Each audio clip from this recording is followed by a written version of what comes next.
стоит обсудить не слишком замеченную широкой публикой, но тем не менее важную тему. Аккуратный ропот крупного бизнеса и проявившийся запрос на правила. Оказывается, наша финансовая элита прекрасно заметила войну раскулачиваний и посадок. На каждой встрече РСПП, Российского союза промышленников и предпринимателей, с Путиным, в публичных выступлениях, везде и всюду самые богатые люди страны аккуратно намекают, что неплохо было бы установить хоть какие-то ограничения для отъема собственности. Еще в 23-м году, когда масштаб изъятий даже и близко не был таким, как сейчас, глава РСПП Шохин говорил: «У нас никто не знает, кто в очереди может быть следующим». Ну а сейчас-то уж совсем. Сегодня мы не будем проводить очередную сводку изъятой собственности. Мы это не раз делали, и можно хоть каждую неделю повторять, там опять очень много всего отобрали. Но сегодня мы поговорим именно об этом осознании крупными бизнесменами, что неплохо бы иметь настоящее государство с понятными правилами игры. Прежде чем начнем, только напомню, по ссылке в описании мы собрали актуальные способы по обходу блокировок российского интернета. Там есть как бесплатные, так и платные. Среди платных обратите внимание на Blank VPN, который среди лидеров рейтинга постоянно находится. А спонсирует эту рубрику M-Card. Они выпускают виртуальные карты, которые можно оформить буквально за 5 минут и пополнять через СБП или криптовалютой.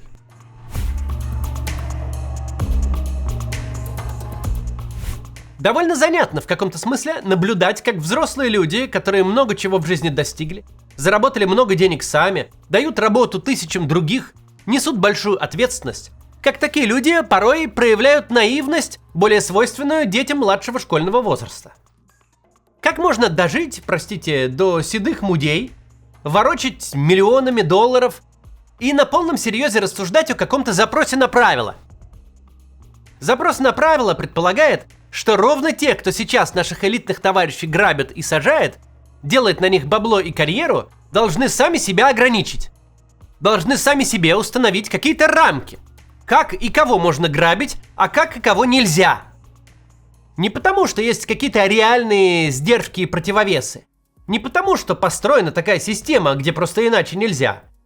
Не потому, что кто-то может проиграть выборы, или там заинтересованные в поддержке бизнеса депутаты пригрозят в случае чего развалом правительства.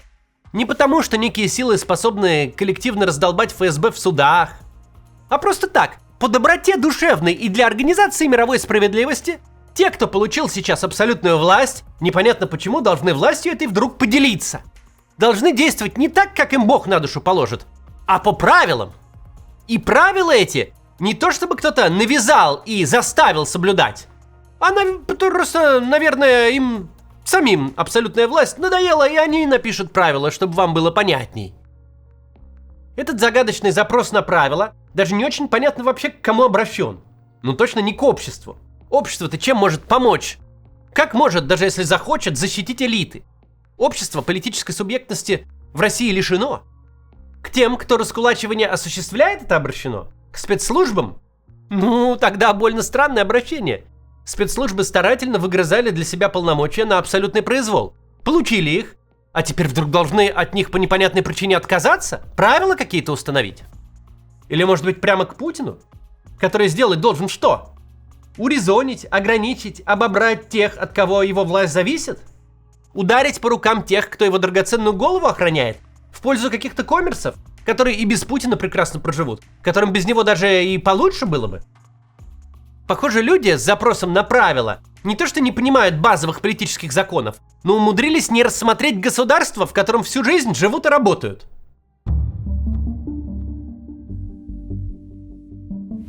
Оторванность от реальности тех, кто сегодня рассуждает об этом вопросе, можно, наверное, сравнить только с Z-телеграммом, который тоже каждый раз, как в первый, открывает Россию заново, с удивлением осознавая, что государство им никакой не друг. Что для государства они малозначительные пешки, да или вообще пылинки. На них наплевать, что никто им свободу слова не обещал, и в любой момент с ними можно расправиться без какого-либо сожаления. Что государству нужны не союзники, а сотрудники. Вот так же и эти граждане. Они, похоже, искренне полагают, что происходящий сейчас передел собственности просто какая-то ошибка, просто перегибы на местах. Просто Владимир Путин не в курсе злоключений тех, кто ему деньги приносит. А был бы в курсе, безобразие бы это обязательно бы пресек. Z-блогеры продают себе идею, что государство им союзник, Ведь они помогают ему в войне. Организуют сборы на носки, трусы, бронежилеты, дроны. Рассказывают настоящую правду о том, как обстоят дела на фронте. В отличие от генералов, которым дай волю, они закрасят все до Мадрида. Разоблачают злоупотребления и преступления в армии. Z-спикеры считают себя полезными для Путина, ведь он хочет выиграть войну. А значит, Путин, мол, на их стороне, и они в безопасности. Но когда вдруг оказывается, что такое представление, мягко говоря, далеко от реальности, когда все те же самые офицеры, которых они разоблачают, посылают разоблачителей в мясные штурмы, когда государство, которому они помогали воевать, распихивает их по тюрьмам, как самых последних либералов, тогда штатные людоеды вдруг сильно удивляются, впадают в уныние и в депрессию. Вот так же и с нашей финансово-экономической элитой. Они абсолютно убеждены, что если российская экономика держится на их усилиях, на способности обходить санкции и ограничения, на способности адаптироваться к любым условиям и новостям от российского государства, то государство это должно быть им признательно. Ведь без них ничего не будет. Не будет денег на войну, не будет возможности платить зарплаты и пенсии, поддерживать иллюзию нормальной жизни. Государство просто разорится без индивидуальных усилий десятков супербогатых и сотен очень богатых и тысяч просто богатых людей.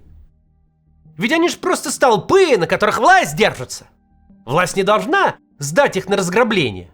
И никто не задается вопросом, а с какой, собственно говоря, стати-то не должна? После рекламы обсудим это подробней. Также поговорим о том, какая хорошая новость из запроса на правила следует. Сначала посмотрите рекламу, пожалуйста. В 2025 году Грузия приняла 7,8 миллионов туристов. И не только из России. Был установлен исторический максимум по посещению из стран Персидского залива. И понятно почему. Грузия – ближайшая к Ближнему Востоку страна для отдыха. Там есть все, что не хватает жителям региона. Роскошная природа, относительно прохладный климат, приятные цены, а еще казино. Большинство гостей в пятизвездочных отелях главного курортного города Грузии – Батуми как раз из ОАЭ, Саудовской Аравии, Израиля и других стран Ближнего Востока. Их средняя загруженность где-то 70% в год, а среднедневная цена за номер по году $118 без НДС. Тренд этот заметили и восточные сети отелей, например, Ротана. Крупная сеть, основанная в ОАЭ с сотней отелей по всему миру. Скоро она откроет свой первый проект в Грузии, в Батуми. Это будет первый пятизвездочный отель такого типа на первой линии в городе, а также первый в мире отель Ротана с казино. Проект этот инвестиционный. Это значит, что вы сможете приобрести номер в первом в Грузии отеле сети Ротана Pontus Rotana Resort and Spa Agoniu и получать доход от его сдачи туристам. Учитывая ситуацию на Ближнем Востоке, диверсификация для инвесторов как никогда актуальна. И Грузия тут неплохой вариант, тем более, что там низкие налоги на доход, всего в 5%. Управлять отелем будет непосредственно Ротана, это не франшиза. Сервисных сборов никаких нет, на ремонт скидываться никто не попросит. К тому же у Ротана высокие стандарты качества строительства. Прогнозируемая доходность до 12,3% по расчетам американской консалтинговой компании Cushman & Wakefield. Но стоит учитывать, что эта доходность не гарантированная. Если хотите узнать подробности про проект, переходите по ссылке в описании. Скидки компания дает редко, но до 26 мая, в честь Дня независимости Грузии, будет действовать скидка от 7% по промокоду КАЦ, а также будут действовать скидки в 10% на некоторые номера. Мы тут не финансово-экономические элиты, поэтому вот приходится много реклам ставить. Стали уж по 3 в ролик. Надеюсь, вас это не сильно беспокоит, но это позволяет каналу нашему оставаться независимым и говорить то, что мы хотим. Ну, продолжим. Так вот, представители-то финансово-экономической элиты абсолютно убеждены, что раз они полезны для государства, то власть должна их защищать. И никто не задается вопросом, а с какой стати-то вообще она должна это делать? Путин задумывается о деньгах? Может и так. Только ему абсолютно без разницы, кому будут принадлежать активы, которые генерируют деньги. Да, условный молочный завод в руках условного племянника полковника ФСБ станет заметно менее эффективным. Но это не значит, что какой-то рандомный собственник важнее для Путина, чем задача наградить полковника ФСБ за лояльность. Случись что, Путин рассчитывает на защиту от полковника ФСБ, а не от рандомного собственника. Полковник ФСБ Путину существенно дороже, чем тот, кто для Путина деньги зарабатывает. Может показаться, что мы здесь издеваемся над российской финансовой элитой. Но нет, На самом деле, нам просто интересно своими глазами увидеть людей, которые четверть века существовали в условиях полного отсутствия государства, законов и прав, чей бизнес был основан на личных отношениях, на неформальных договоренностях, на собственном представлении о том, что для системы они важны. Все это основано ни на чем, но худо-бедно работало. Путин как-то, но все же держал в уме, что должен поддерживать какой-то баланс между властью силовиков и тех, кто ему деньги приносит. В автократии, которая иногда лютует внутри, но не воюет снаружи, все это дело работало. Существовал какой-то баланс между богатыми людьми и богатыми вооруженными людьми. Сейчас баланс этот очевидно нарушен, и вооруженные люди обнаружили, что безоружных можно грабить как угодно. И до безоружных начинает доходить, что настоящее государство с политической конкуренцией, с независимыми судами, с защитой прав личности и собственности, со свободой слова – это, вообще говоря, не хуже, чем $1 миллиард в активах. Что если нет нормального, функционального государства, то без разницы, какие там цифры на банковском счете, деньги эти все равно не ваши, их в любой момент заберут, а вы отправитесь в СИЗО. Да, осознание этой нехитрой истины пока происходит в крайне инфантильной форме. В форме запроса, чтобы погромщики написали правила погромов, которые можно как-то соблюдать, и тогда у вас погрома не будет, а у других будет. Но это только начало. Понимание того, как на самом деле все должно работать, придет неизбежно со временем. Такого рода разговоры – это редчайший пример по-настоящему хорошей новости для будущего России после Путина.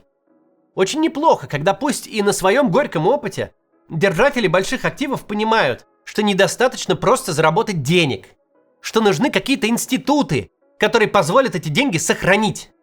Это неплохо. Плохо, что такой ценой.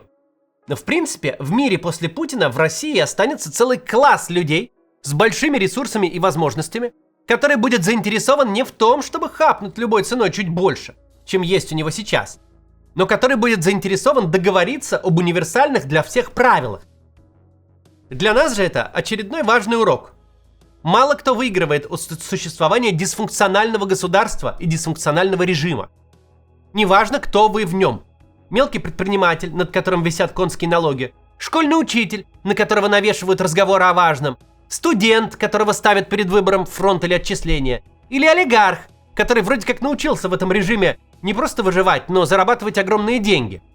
Результат же будет одним и тем же. Все, что вам режим дал заработать, он же у вас и заберет. И хорошо, если ноги унесет. В российском режиме могут до какой-то степени и до какого-то времени выигрывать те, кто его сторожат. Потому что в режиме, который задумывается только о собственном выживании, сторожа действительно самые важные, критически значимые люди. Но это совершенно не значит, что чекисты, которые сегодня отжимают собственность, смогут ее сохранить и детям передать. Ничего подобного. Их путь туда же, куда сейчас у предпринимателей. Только вопрос времени, когда эти прекрасные люди, сожрав всех зайцев на поляне, начнут пожирать друг друга. Это произойдет, и мы это увидим. Мы действительно находимся в уникальном историческом периоде, когда оказалось, что политическая конкуренция, независимый суд, свободные СМИ, зависимый от избирателей парламент, честные выборы, все эти наши либеральные рассуждения – это не какие-то оторванные от реальности размышления либералов ненавистных, которые не понимают, как дела делаются. А то, что защищает тех, кто понимает, как дела делаются, от полного разорения и шконки в СИЗО. Это не журналистам, не публицистам и не блогерам на Ютубе нужны права и политические свободы. Нужны они в первую очередь тем, у кого есть что взять. Потому что без этой всей либеральной красоты именно за ними придут прежде всего. И сейчас и приходят. Политический опыт – важная штука. Он определяет будущее страны. Политический опыт, полученный за путинский период, будет сводиться к пониманию. Кроме закона, кроме формальных, писанных на бумаге правил, кроме политической конкуренции, честных судов и честных выборов, не работает ничего.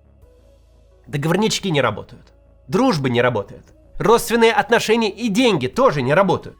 Если у вас нет прав, если закон не функционирует как положено, то вы лишитесь всего. И денег, и неформальных связей, и друзей. а родственники ваши сядут вслед за вами. Прямо сейчас, при Путине, разговоры о том, что неплохо бы нам какие-то правила заиметь, не имеют ни смысла, ни значения. Их ведут люди, которые в этой системе сейчас являются жертвами. Никто их слушать не будет, и правил никаких при Путине не будет тоже.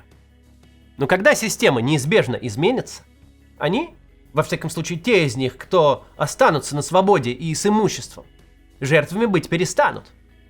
Они будут финансовой элитой, которая получила очень жестокий урок на всю оставшуюся жизнь. И это дает надежду, что новых 90-х мы не получим. Получим запрос не на заработок любой ценой, но на реальные политические реформы, на демократию, на либеральную демократию. Чтобы снова не оказалось, что ты весь такой красивый миллиардер, а в случае с чего моментом станешь обычным зэком. Кажется, это никому не понравилось. До завтра.